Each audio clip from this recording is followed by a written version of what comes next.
Ассалаумағалейкум, құрметті көрермен. Бүгін бізде әдеттегідей Әзірет Сұлтан хикметтері айдары.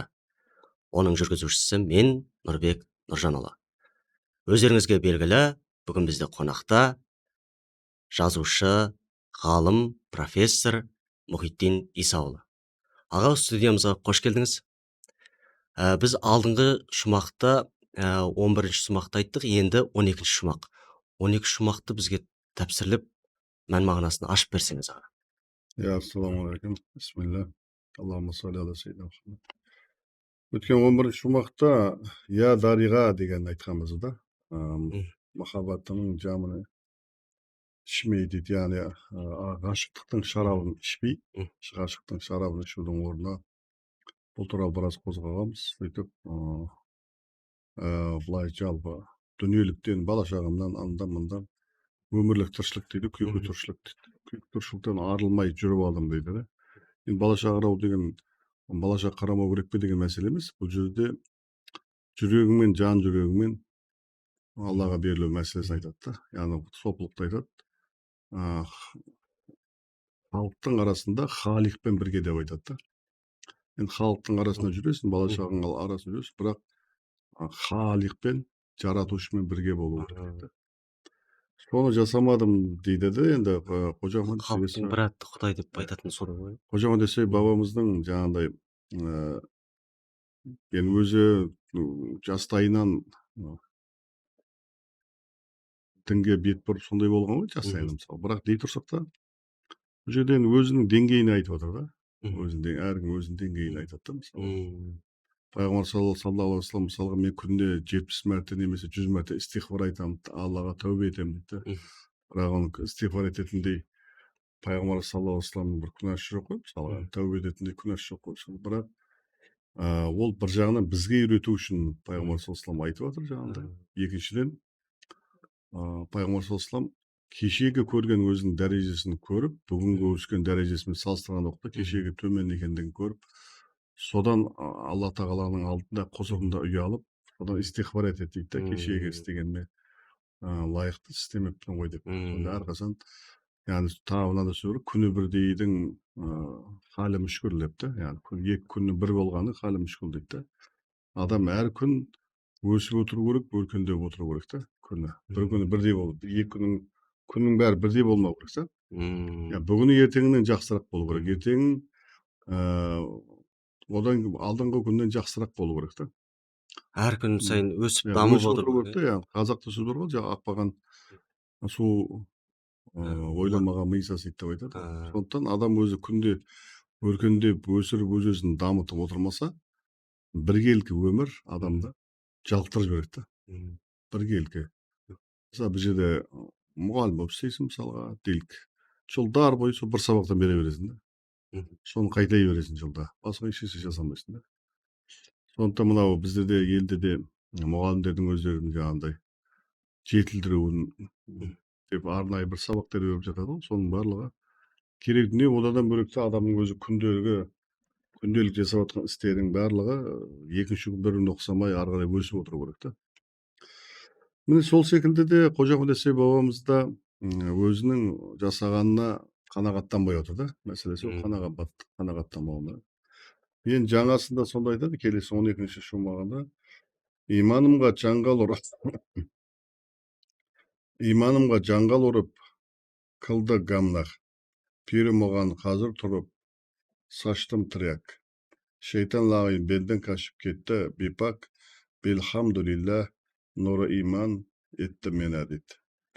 Иманымға чаңғал ұрып қалды гамнақ деген, яғни гамнақта отырғаны ауру болдым дейді да. Чаңғалда отырған шеңгел ғой, яғни иманыма шеңгел кім бұл жерде ұрып отырған не нәрсе? Шайтан да.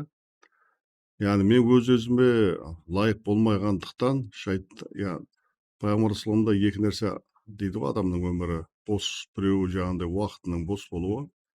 Сол жерден адам уақытта бос болып біріншіден айналыспаса, дәл сол жерден амал жасап отырмаса, шайтан кіріп кетеді да. Дереу сол жерден шайтан кіре қалады. Сондықтан мысалға бір стақанды алып қарасаң, кесені алып қарасаң, ол кесе не сумен тола болады, не шаймен тола болады. Ол шеше жоқ болмаса ауа болады да, әйтеуір бос қалмайды да. Сол секілді де адамның өмірі де күні де сағаттары да уақыттары оның жаңағындай алламен зікірмен толтырмаса, салауатпен толтырмаса, тәфәккүрмен толтырмаса, немесе бір соған қатысты бір мақсаттарыңмен толтырмасаң, онда дереу шайтан сол жерге кіре қояды.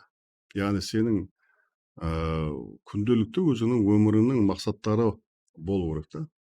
Яғни белгілі бір жылдық мақсаты болу керек, сол айлық мақсаты болу керек. Мысалы акиматтардың өздерінде осындай жоспарлар болып жатады ғой.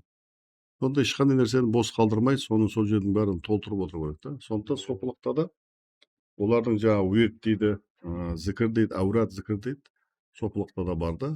Өзің уақыттары бар. Намаздан бөлек намазы бар. Одан қосымша Құдай тағала намаз берді да, 5 уақыт намаз берді. Сол 5 уақыт намаздың енді арасы бос қой, мысалға сол бос аралықтың өзін толтырып отыруың керек дейді. Сонда енді сопылықта сол арнайы яссауи тариқатының өзінде де арнайы зікірлер бар да. Мысалы ла илаха илlallah, Аллах дейді, астағфиралла, әләз ла илаха иллаху әл хайл қоймату илейк дейді. Немесе салауат айтады, осылай салауаттар бар. Міне сонымен адам өзі өмірдің барлығын толтырып отыру керек та. Егер бұны толтырмасаң не болады? Толтырмасаң дереу сол жерден шайтан кіре қояды да. Сосын адам өзі кері қарап кете бастайды. Шіри бастайды да. Бірақ бұл тұста мынандай нәрсе бар, жаңағындай пайғамбар саллаллаху алейхи бір хадисінде ашаддул бәлә әл анбия дейді да. Ең үлкен пәлекет бәле ол пайғамбарларға келеді дейді. Сынақ, ауыр сынақ та. Одан кейін жаңағындай өзінің деңгейінде, одан кейін өзінің деңгейіндегілерге, әулиелерге, одан кейін салихтарға, тақуаларға келеді дейді, сынақ әркімге.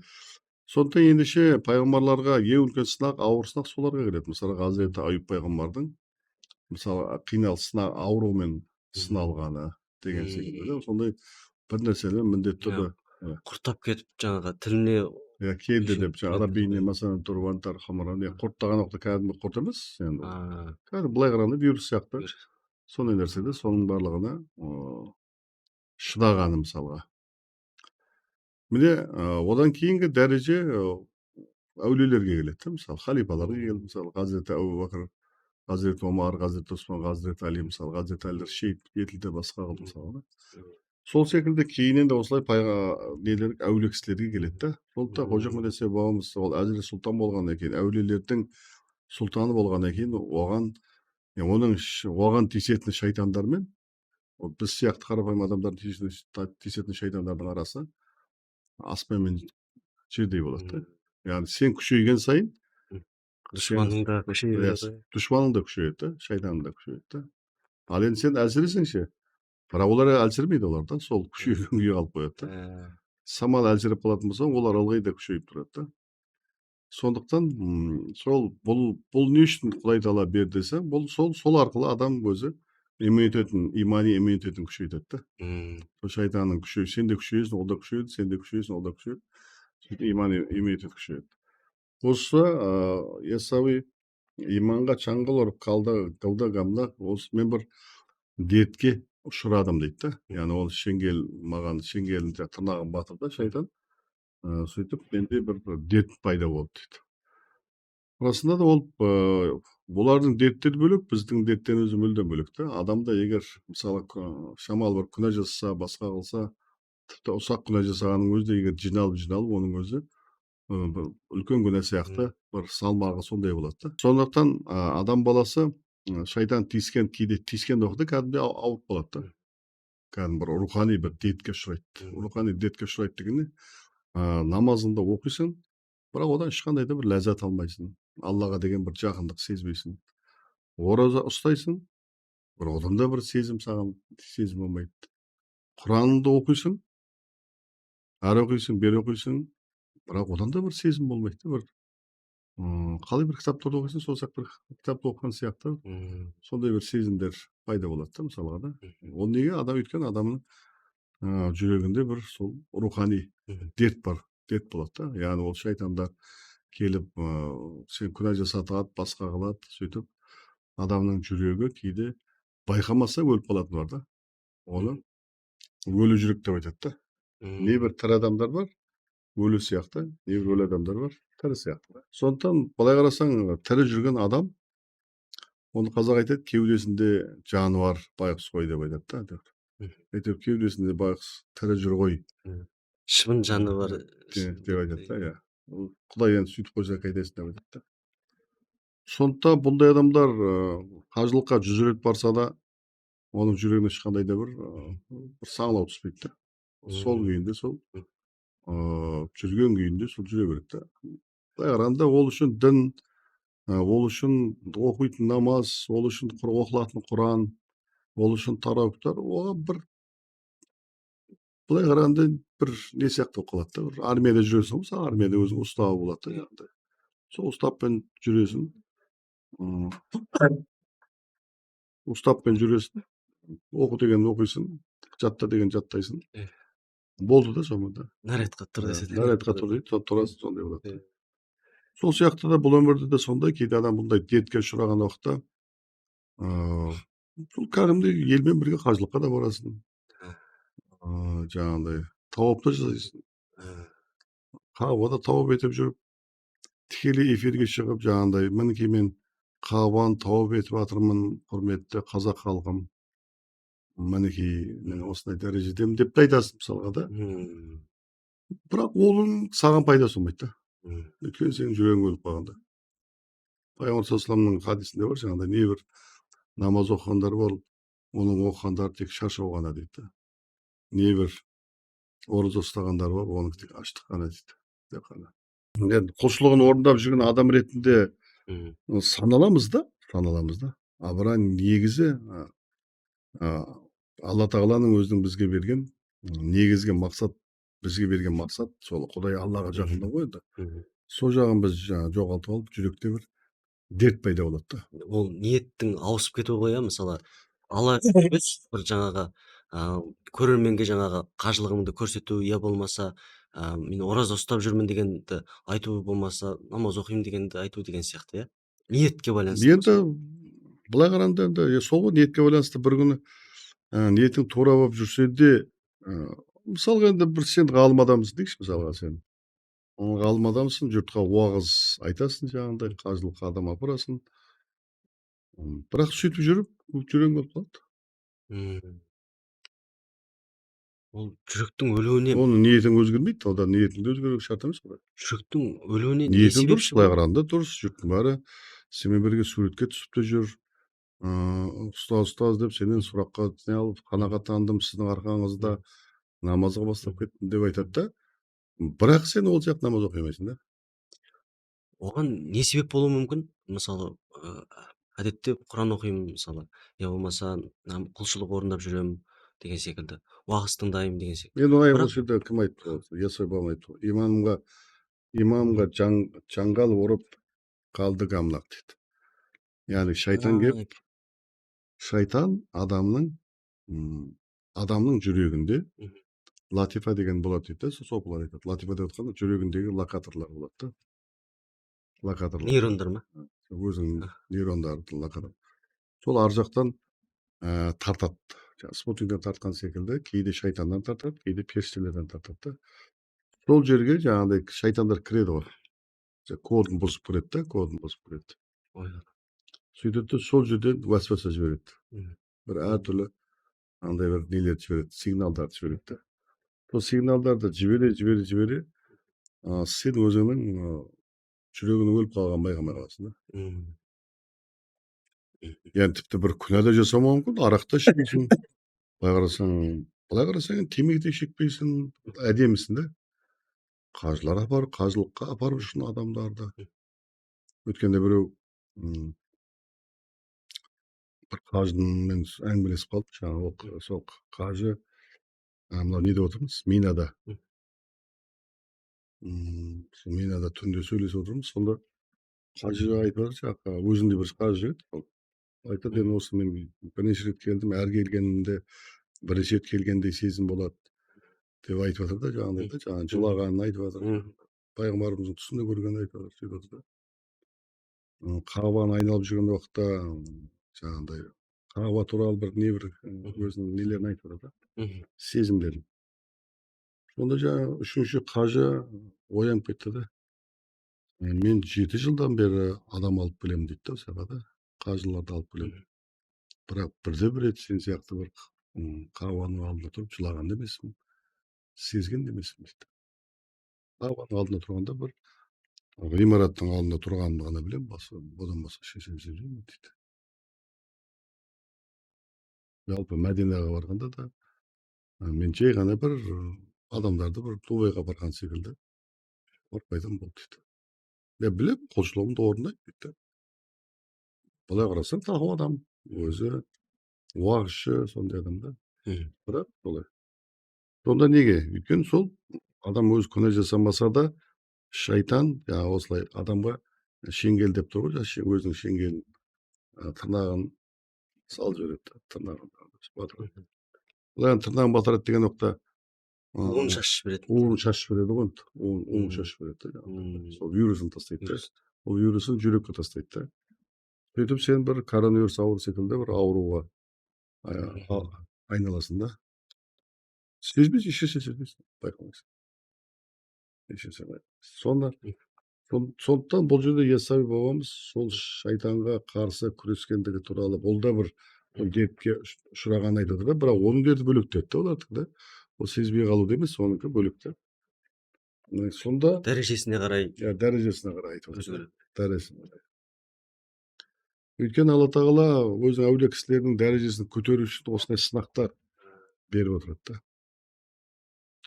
Ал енді ондай белгілі бір сынақтар бізге де береді, жаңағыдай дертті. Яғни сынақтың берілуі ағай, сол сынақтан озып өтіп, рухани деңгейде көтерілу үшін берілетін шығар. Негізі солай беріледі ғой, сынақ сол үшін енді. Сынақ не үшін беріледі? Мысалға мектепте мұғалім неше сынақ, келесі мектепке өткізу үшін. Сол сияқты Алла тағала да солай әулие құлдарына немесе біздерге көтере алатын жаңағыдай сынақтарды береді да. Бірақ осы тұста шайтан келіп араласып неғып жібереді. Қоғамға да сондай вирусты жүргізеді олар. Мысалға жаңағыдай бұл қоғамға оның вирусын шашқан уақытта қоғамға да вирусын шашады. Шашқан уақытта қоғам ең соңында бүгінгі жастар мысалға бір дінді ұстанады, былай қарасаң. Жаңа вирус сияқты қаймана жұрттың барлығына бірдей шашып береді. Сол уақытта олар дінді ұстанады. Ұстанғанда просто әшейін дін деген ол бір әшейін бір мода сияқты болып қалады. Умраға бару, умра ойнату, анау жай әшейін бір дін деген, сонда дін деген адамның өзінің жаңа қоғамға қарасаң, дін не үшін саған керек деген. Енді дін әйтеуір бір не ғой, әйтеуір бір өмірдің бір салты ғой. Салт дәстүр сияқты. Салты ғой, өмірдің бір салты ғой. Тіршіліктің бір әйтеуір бір көзін бір шешу үшін керекті бір құрал саймандары деп қарайды да. Яғни дін ол менің қажеттілігімді өтейтін құрал сайман дейді. Мысалға сақал қойып жүрем, баламын қысқартып сақал қойып жүрем. Сондағы сол жұртқа солай болып көрініп, сол арқылы мен осындаймын деген сияқты көрсету үшін солай жүрем. Сол секілді тағы не бар? Дұғаларды оқимын. Дұғалар не үшін керек? Дұғалар маған сол қазір мен қарыз болып қалдым. Қарыздан құтылу үшін керек маған дұғалар. Маған сондай дұғалар керек. Қандай дұға керек саған? Маған қарыздан құтқаратын дұғалар керек. Қазір дүкендерге барсаң, қарыздан қайтып құтылу деген сияқты 1000 түрлі жаңағыдай кітаптарды, 100 түрлі кітаптарды көресің да. Дұғаларды көресің. Қарыздан құтылу. Кредит бар, басқасы бар. Дін басқа не үшін керек? Жалпы дін маған просто қарыздан құтылу үшін керек. Алла тағала айтады, сендердің дұғаларың болмаса, қандай қадір қасиеттерің бар деп айтады. Ал қоғам маған ол просто қарыздан құтылу үшін ғана керек. Қажеттілік. Басқа маған керек сол. Қалған бәрі бар енді. Дұға етпеймін. Сол үшін тағы не үшін керек деген? Дін бір ауырып қалған кезде маған керек. Яғни сенің складыңдағы құрал сайман да ол да. Көктем келді, барып күрегіңді алып жерді қазасың. Қыс келді, барып оны күрегіңді апарып тастайсың да. Сөйтіп қар күрейтін күректі алып шығасың да. Сонда Сұрақ: Құдай қайда қалды деген сұрақ. Мгм. Сонда мына қоғамда Құдай қайда қалды деген сұрақ. Яғни Құдай үшін емес, бір белгілі бір қажеттілігіңді өтеу үшін. Қажеттілік өтеу үшін да, техникалар да. Техникалар жаңағы Ы, психологтардың жаңағы миыңды шайқау үшін, жаңағы түзелу үшін техникалар сияқты. Рахмет аға, осында келіп ой бөліскеніңіз үшін. Келесі енді құрметті көрермен, келесі кездескенше аман саулықта жолығайық. Сау саламатта болыңыздар.